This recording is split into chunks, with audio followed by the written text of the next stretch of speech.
So, what's up mga gunggong? Nandito tayo ngayon sa Lucban, Quezon. Specifically dito sa Kamay ni Jesus. Ito talaga yung pinupuntahan namin madalas tuwing umuwi kami dito sa Pilipinas. Kung hindi nyo tatanong guys, ito yung lugar kung saan may inaakyat na 300 steps yata pataas. Makikita nyo hanggang doon sa dulo. Isa itong religious place. Madalas dito nagpipilgrimage yung mga tao tuwing Holy Week. At isang magandang pasyalan din to guys. Paganda nitong lugar na to. Ang ganda ng panahon dito, hindi masyadong mainit. Yun nga lang, pabugso-bugso ang ulan dito dahil mataas na lugar to guys. Pero napaganda nito. Dito sa side na to may simbahan, makikita nyo. At doon sa kabilang side na yun, may bagong gawa na parang healing church. So ngayon, napapasok tayo sa simbahan. So mga gunggong, napaka-solemn ng simbahan dito guys, makikita nyo. Dahil weekdays kami nagpunta, kukunti yung tao, walang misa. Kapag weekdays yata, during weekend lang meron. At syempre nandito rin si Kabayan. So magdadasal muna tayo dito guys. And then naakit tayo dun sa taas. So mga gunggong, napaka-solemn at napaka-peaceful talaga ng lugar na to guys. Nung huling punta namin dito, ginagawa pa lang tong healing church na to eh. So try natin pasukin, tingnan natin kung ano meron dito.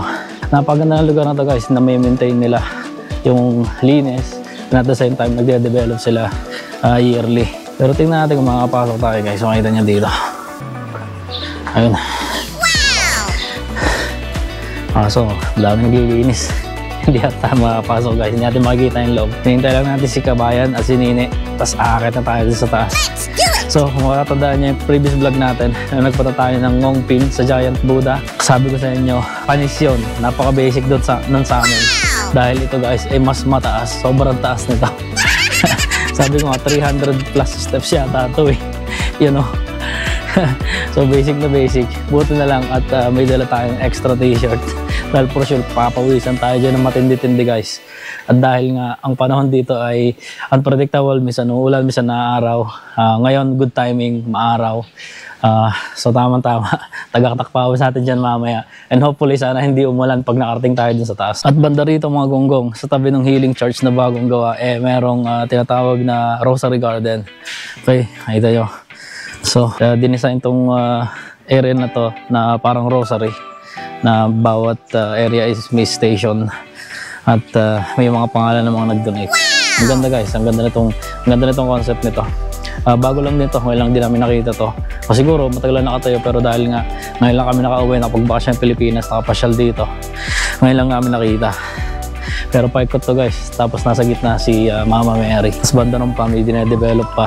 May mga statue doon, mga saints, different religious relics doon sa side na yan sa taas. Tingnan natin kung makakapasyal tayo doon. Pero uunahin natin etong pag-akit dito sa taas mismo ng grotto kung tawagin. Tingnan nyo to guys, ang ganda. Ganda rin na simbahan dito. Mas okay sana kung umabot tayo ng Sunday dahil may misa dito. Dahil nga weekdays walang misa. Tingnan natin mamaya, baka mamayang hapon merong anticipated man. At medyo kumukulimlim na guys. Kanina ang araw-araw ngayon kumukulimlim na. May dala naman tayong payo kaya okay lang.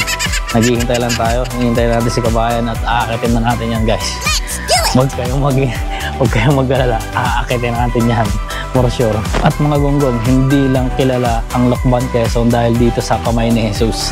Kilala din to guys dahil napakadami itong restaurant. Kung alam nyo, yung mga kamayan sa palaisdaan, restaurant na may mga live na isda na hinuhuli, na niluluto, na sineserve. Napakadami nandito guys.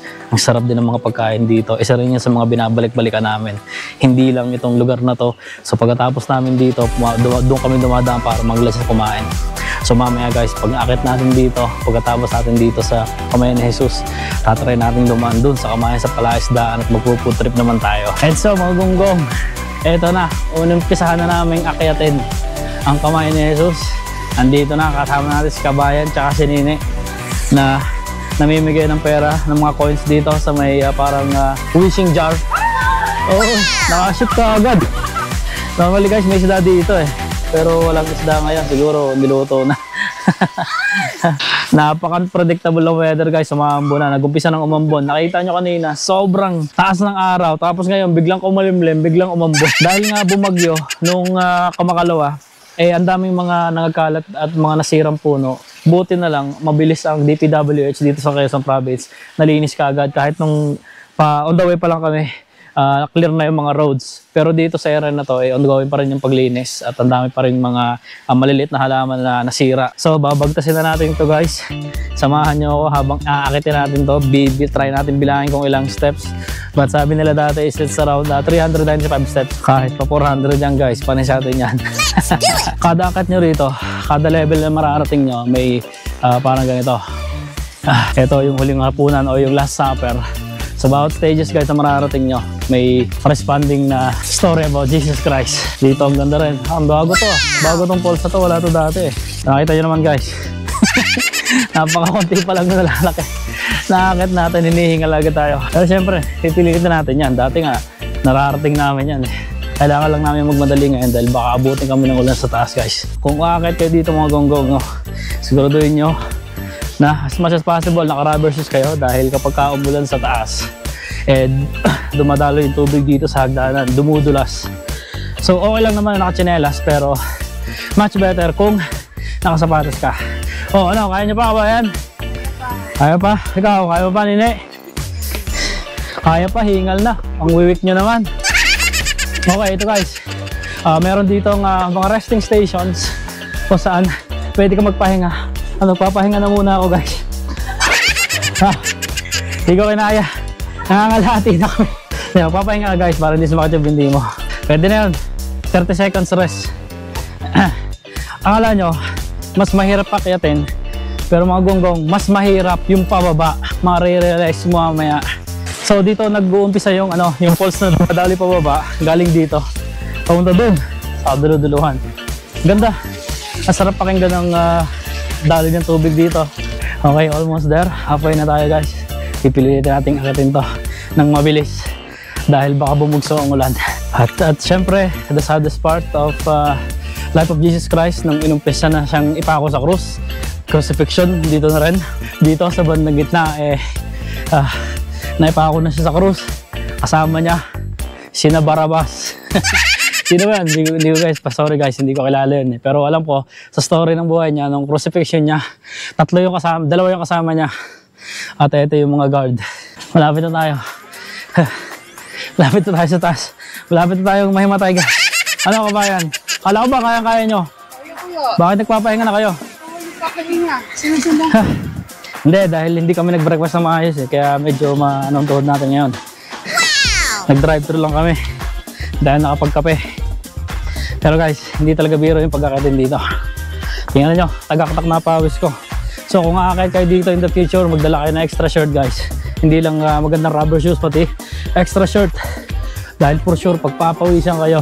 Sa likodan, napakataas na. Napakataas na narating natin. Ang ganda ng view dito. Napaka-relaxing guys. Banda ron pa, makikita nyo. Yun, yung mismong town proper ng Lokban, Quezon. Nandun yung mga schools, mga shopping centers, mga residentials, banda ron.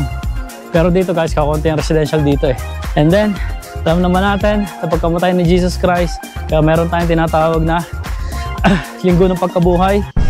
He has risen. Nabuhay na si Jesus Christ. And at the same time, napakalapit na natin sa dulo, sa tuktok ng kamay ni Jesus. Nakarating din tayo. Congratulations. Kabayan, kaya nyo pa?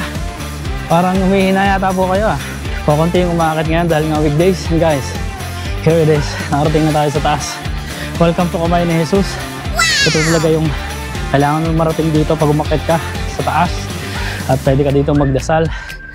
And at the same time, enjoy the view. Behind, makikita nyo, halos kalawakan ng Lokban. Lokban, Quezon guys. Ang ganda. Kung makakakit kayo dito, huwag niyong kakalimutan na magdasal. May dedicated na panalangin para sa mga devoto ng kamay ni Jesus. Siyempre, isa tayo doon.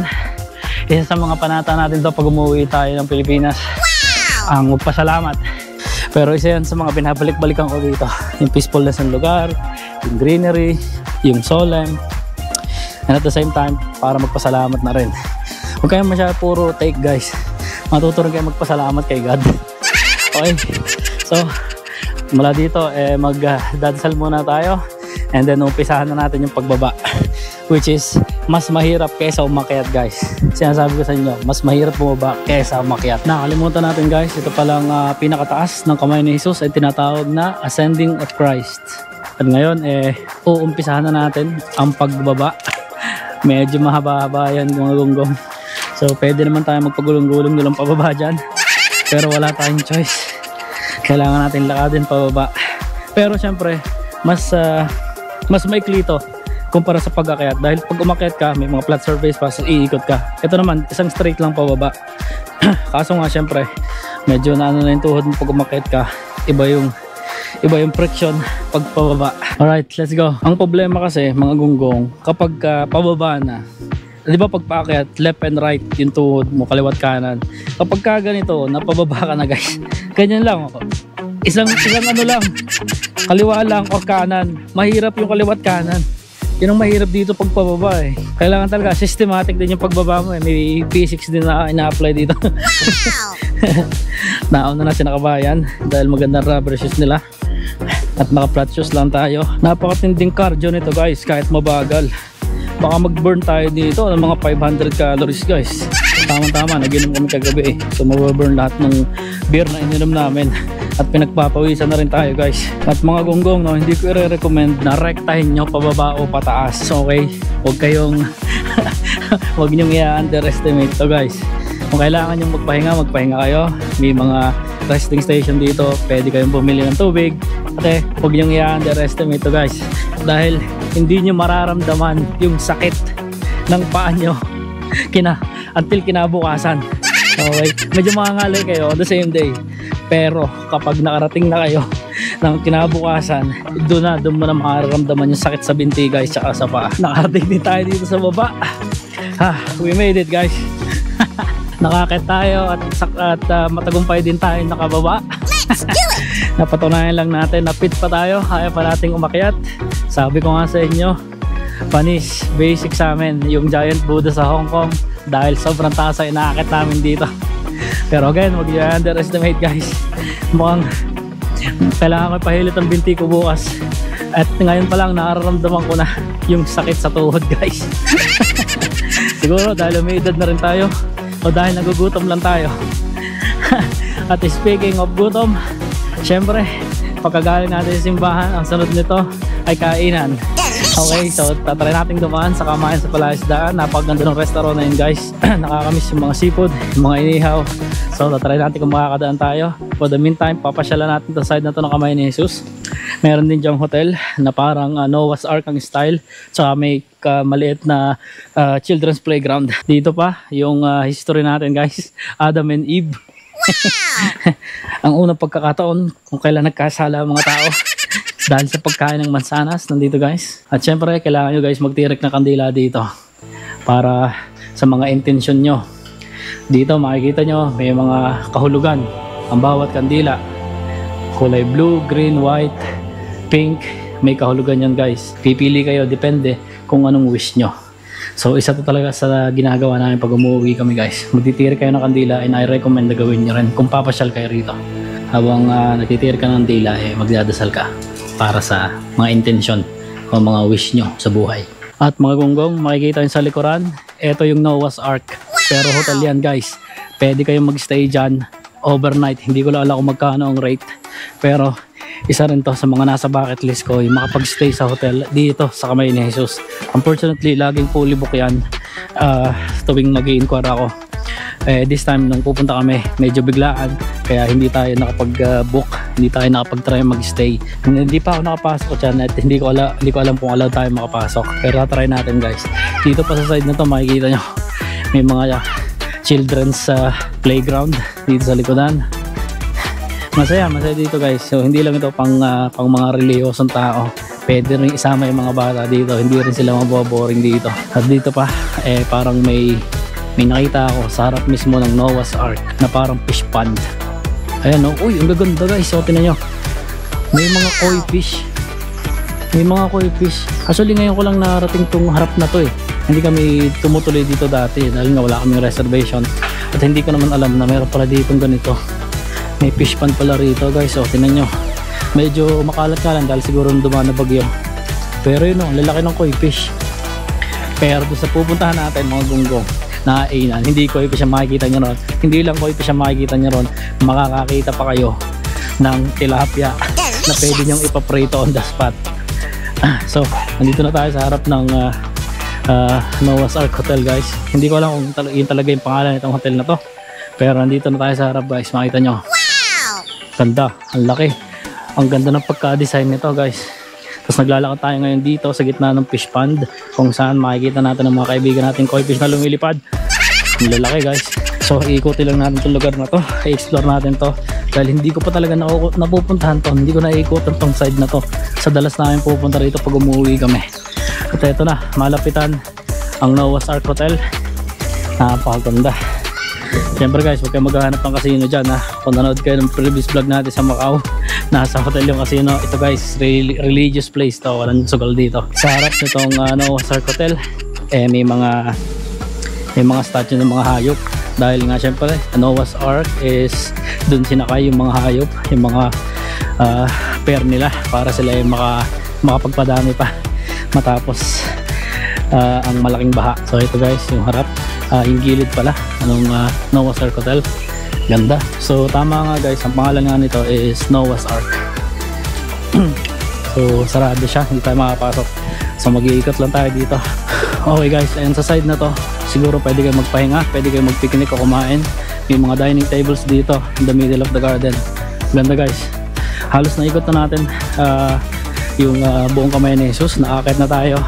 Nakikot na tayo dun sa may Noah's Ark. Nakita natin yung children's playground. Actually ito lang yung makikita mo dito. Pero kahit maliit na lugar guys, hanga kayo sa peacefulness at solemn ng lugar na to guys. So tapos na tayo mag-ikot dito guys. Pupunta na tayo sa Kamayan sa Palaisdaan para mag-food trip kasama si Kabayan at si Nini. At nawawala sila guys, hinahanap natin ngayon. Mukhang nauna na yata doon sa sasakyan. At hindi pala guys, namimili pala ng pasalubong. O, yan ang binili nyo. Ano yan? Wala. Hindi mo alam? Pastillas. Okay guys, nga pala, kung balak nyo bumili ng mga souvenir, pasalubong galing Kamay ni Jesus, may mga nagbebenta rin dito mismo sa baba. At normally bumibili kami dito ng holy water tsaka mga rosary. Alright, so mga gonggong, nandito na tayo sa Kamayan sa Palaisdaan. Ito yung tinatawag nilang Kamayan sa Palaisdaan dito sa Lokban, Quezon guys. Makikita nyo, ito yung mga kubo, mga floating na kubo kung saan pwede kang kumain. At dito sa mga gilid-gilid nun, andito, ito yung parang fish pond. Nandyan yung mga isda na pwede mong orderin, pwede mong kainin guys. So ngayon kumukuha na ng pwesto sa nakabayan dito sa may sulok at order na kami para makapagtanghalian. So another unique concept dito sa Quezon Province guys. Dito nyo lang siguro makikita to, mga floating kubo na pwede kayong kumain, pwede kayong magpaihaw ng live na isda. So ngayon hinahanap natin yung mga malaking tilapia at koi fish dito sa sulok guys.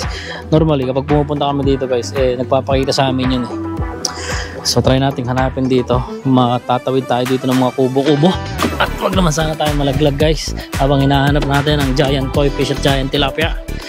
Tingnan guys wala kailangan siguro natin pakainin para makita natin yung mga malalaking isda dito guys. Pero napakadaming kubo dito mga gonggong. Ideal talaga to. Pupunta kayo dito with the family. So itong Kamayan sa Palaisdaan sa Lokban, Quezon, along the highway lang naman. Malaki yung signage nila. Kung pupunta kayo dito makikita nyo na lang upon arrival. Left and right side, dalawa to guys. At hindi lang Kamayan sa Palaisdaan ang meron dito. Sa kaliwa nito guys, may mga palayan din. So kitang-kita nyo yan, probinsyang konsepto nito guys. Napakaganda, napakapayapa at napakasarap ng pagkain dito guys. Mamaya makikita natin yung in-order. Hindi tayo masyadong umorder ng madami guys, pero yun na, nakita na doon yung koi fish na malaki guys. Yun o, yung orange na yun. Try natin habulin dito sa kabilang side. Yan, baka malaglag pa tayo dito. Baka makakasidente pa tayo paghabol ng koi fish, pero ayun na, nandun guys. Nako, lumubog na. Si Kabayan sumisigaw na doon, nakikita na yung malaking koi fish yun guys. Tingnan nyo. Wow! Kita nyo yun? Ang laki, umiikot na sila guys.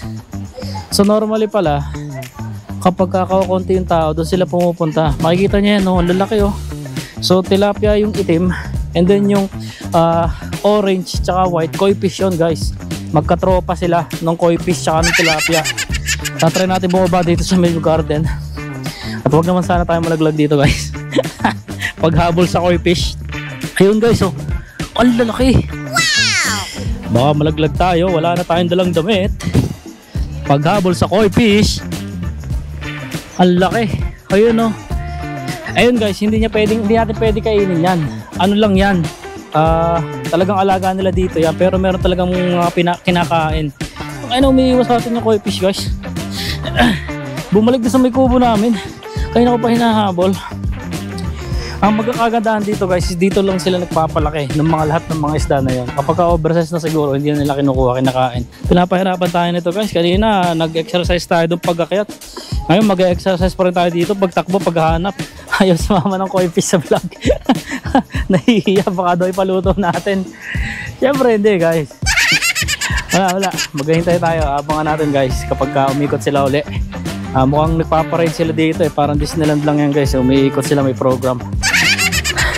Abangan natin ulit, tatry nating makuhanan yung mga laking isda, koi fish at tilapia. Nandito lang guys, so tinayo, nasa ilalim na ng kubo namin. Well, tayo na, pinagtitripan yata ako nitong mga to. Sabi siguro tago kayo guys. At syempre dahil buhay probinsya concept tayo, hindi mawawala ng buko. Buko as a welcome drinks habang hinihintay yung pagkain. At hanggang ngayon mga gonggong guys, hindi pa nagpapakita yung malalaking isda ulit. Ito na sila guys, Wow! Yan! Na guys, ang lalaki oh. Tingnan nyo, ang tataba. Magkakatropa yan eh. Nasaan kaya yung maitim na na isa, na tilapia? Naghiwa-hiwalay na sila guys. Pero ito na, parating na yung tropa nila. Sa wakas, bigla natin nakita guys. Biglang umikot dito. Ayun oh, ito talaga yung pinakamalaki guys, yung isang yan. So nagpakita sa atin guys, napakaswerte natin. At ito pa yung isang tropa na itim na isda. Swerte natin guys, nagpakita na natin sila. Na nabatrip na siguro, sabi nila tanga na makapagpakita na nga dito para matigil na to. So, at habang hinihintay ang pagkain guys, hayaan nyong ipakita ko sa inyo ang ganda ng lugar na to. So, konti lang yung nakita natin doon sa site na yun eh. Dahil nga ang klima dito paiba-iba, kadalasan ay sumuulan. Napakalamig dito, hindi ito katulad ng ibang parte ng Quezon o Batangas na maalinsangan guys, kahit nasa tabi ng kalsada. May humidity pero konti lang. Pero dahil nga umuulan palagi, malamig kasi simoy ng hangin, mataas na lugar. Kaya napakaganda. Kita nyo itong likodan na to guys. Ayan, palayan yan guys. Sarap magkape-kape dito, mag-muni-muni, at syempre mag-inom. Pero pagka mga ganitong pagkakataon guys, hindi masarap mag-inom eh. Alam nyo na kung ano ang masarap guys. Mas masarap magkape kapag ganitong kalamig. Pagkakain natin, syempre magkakape tayo dun sa may bar habang ine-explore natin itong kagandahan itong kamayan sa palaisdaan guys. So for the meantime, babalik tayo dun, kakain muna tayo. Mga gonggong, medyo may problema lang tayo guys. Wala na pala kaming pera, wala na pala kaming cash na dala. Naubusan kami, nagpagas kami doon. Ngayon wala na akong natirang pera. Kabayan, paano yan? Wala na tayong pera natira. Ikaw lang ay. Paano po tayo magbabayad nito? Ay, maghuhugas ka ng plato. Ayun guys, so uso pa pala dito yun. Kapag wala kang pambayad, maghuhugas ka na lang ng plato. Baka yun na lang gawin namin. Pero tinanong muna namin guys kung magkano magiging bill namin. Dahil hindi namin na-check yung wallet guys nung papunta kami dito. Wala na pala kaming cash. Nagpagas pa kami. Yan layo nun guys. Itong Lokban, Quezon malayo sa San Antonio guys. Mga 2 oras na biyahe pa. Siguro nasa wala namang 100 kilometers pero malayo ding i-drive to 2 oras guys. So wala tayong pambayad at nandito na yung mga pagkain namin. i-deliver na kuya, pero biglang napaisip ako guys, wala nga pala kaming pera guys. Paano kaya to? Ano gagawin nyo? Ano mong gagawin nyo? Mag-i-excuse ako. Naku, ito na guys yung pagkain namin. Paano kaya to? Didiskartehan na naman, gagawin na naman ni Kabayan yung technique na ginawa niya sa atin sa beach last time nung nag-breakfast tayo sa harap ng beach. Mahirap pa naman dito ngayon dahil kinuha yung pangalan tsaka yung location natin. So hindi tayo pwedeng mag 1, 2, 3 dito guys. Baka ma-report tayo kay Mayor mamaya pag-uwi natin. At syempre bago tayo problema sa pambayad, i-enjoy muna natin yung pagkain guys. So ito yung talagang buhay probinsya. Syempre meron tayo dyang sinigang na bangus, inihaw, kanin, mangga na ensalada as appetizer, at syempre mga buko juice guys. Napakasarap ito. Kain muna tayo guys bago tayo problema ng pambayad mamaya. Sa tulad nga ng sabi ko, wala kaming pambayad, naubusan kami ng cash. So gumagawa na kami ng aming strategy, ng aming exit strategy. Pabalik sa sasakyan. So Magunggong, syempre pagkatapos natin kumain, anong masarap gawin? Magkakape tayo. Sir, saan po bayad nyo? Ano po yun? Bayad nyo po. Bayad? Opo. Okay, so guys, hinabol tayo, tinatanong tayo ng tendero doon kung nasaan ang bayad natin. Kaya nagmadali na tayo pumunta dito sa sasakyan at i-start na natin to para makaalis na tayo guys. At salamat sa pagsama niyo sa amin sa aming Lokban Quezon Adventure. Mamba out, peace out, stay safe. See you next time.